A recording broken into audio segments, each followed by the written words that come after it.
Yo, what's going on? What's going on? It's your boy M-A-double-N Mann here for Zauri Archives Mag. It's going down, undisclosed location in Las V. Let's do it, man. Growing up in West LA definitely made me who I am. You know what I'm saying? West LA baby, West LA made me this way. It's like, that's like part of my identity at this point. And you know, I love my city. I always gonna represent it. It's like, you know, in the forefront of who Mann is. And, you know, out of the city, it's a bunch of talent, you know. I was one of the first people to kind of break the doors down for the city, but right now we got the homie Big Sad 1900 going crazy. We got the homie Yellow Hill, we got Blue Flag, we got Champ Cash, Westside Cash. It's a lot of cats I grew up with making noise now. And, you know, I like to think that I inspired them in some way, you know, because I was one of the first. So, you know, I'm just happy to see the city making some noise.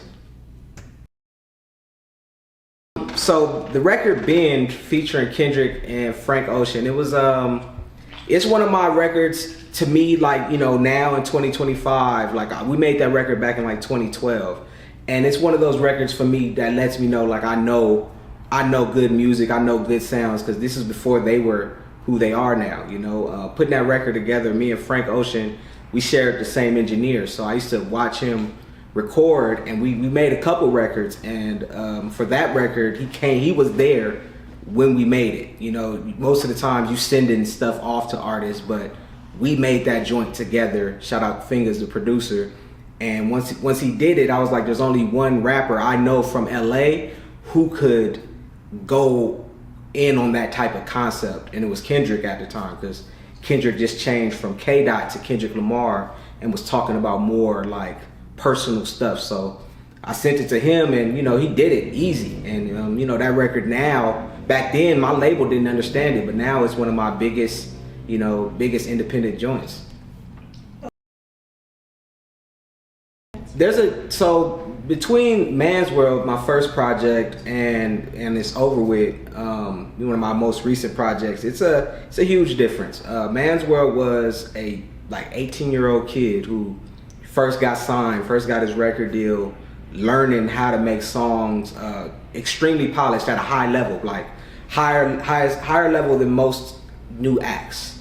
I was signed to a major label, Beluga Heights, J.R. Rodham, and I was competing with, you know, top tier acts at that time. So everything was polished.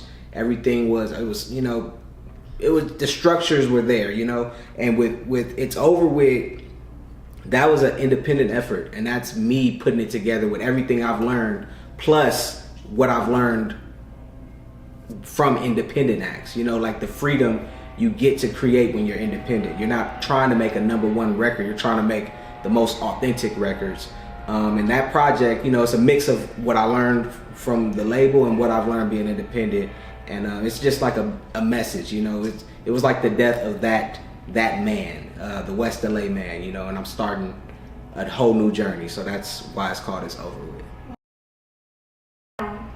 So I think, you know, this new journey I've been on, I've been more so in the production, in the executive like lane. I work with a new label called 1% Sound. Shout out my guy Frisco. He has me as like one of his head A&Rs. So we've been finding talent, and I've been producing heavy in my production bag. And I just, you know, I kind of want to, it's time to transfer from being the player to a coach, to find new acts and find things that are inspiring, you know, because I've put out maybe 12, 13 projects at this point, and it's fun to create, but, you know, I'm starting a family. I'm in a different space. I want to be able to just stay in the studio more so than go out and grab and go get my money. I wanted to just all be creative, you know what I'm saying, where I could just stay put for a minute, you know what I'm saying? So I'm really excited about it, and been really reaping a lot of fruits of my labor. That's a cold question. In and out of Roscoe's, I'm gonna say Roscoe's. You know, my cousin used to work at Roscoe's, shout out Westside Cash on Pico, so we used to go pull up and we used to get chicken and stuff all the time for free. Great memories at Roscoe's. The beach off top. My overall favorite, I'll probably go with Burna Boy right now. I did a little like tour overseas last year, and you know, his music is a lot more uniting. Like, I love West Coast music and I love, you know, American music, but we're at a point where it's gotten real divisive, real aggressive, and Burna Boy's music brought people to the dance floor, dancing, smiling, people doing stuff together. It was a whole different energy, and you know, to really be out there and experience it firsthand, it left a impression on me. Okay. Moving to Vegas, I was on 97.5 for like a year, and recently I had to kind of step away. It was a great experience. Shout out to the station for giving me that opportunity. But being on radio, you know, it's such something that people kind of like. It's kind of from the old school. It's like VCRs and stuff like that. You know what I'm saying? So doing it, I want to change stuff, and I got with a new station that's actually fresh to Vegas. Started in like November of last year. It's called 103.1 The Hustle, and they're letting me basically do my own thing. So we have a show that's going to be podcast style from 10 to 11 Monday through Friday. It's called Jungle Radio, where we talking about hip hop topics and everything like that, and stuff going on in the culture. Shout out my guy EQ, who's doing it with me. And we're working towards a new music segment on Saturdays where we, you know, interview local acts, break new music, and really have fun and do what radio is supposed to do, break music and introduce the people to stuff they may not have heard before. So I'm excited. Jungle Radio, make sure you tap into that. Man, I'm not gonna lie, I listen to podcasts more than I listen to music, honestly, at this point. Like, I listen to Joe Budden like faithfully every week.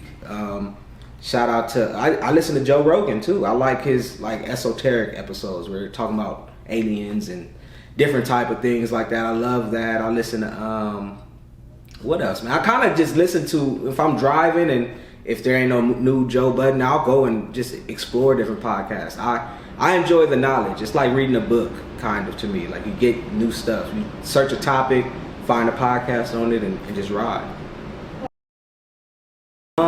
You know, my whole thing being, you know, I don't know if I can curse or nothing, but my whole energy is fuck fear. That's like been my biggest motivator for maybe like the last 10 years. Like, you know, fear stops a lot of people from trying. And I think, you know, just if you get that out the way, a lot of people will be happier. A lot of people will be doing more of what they want to do.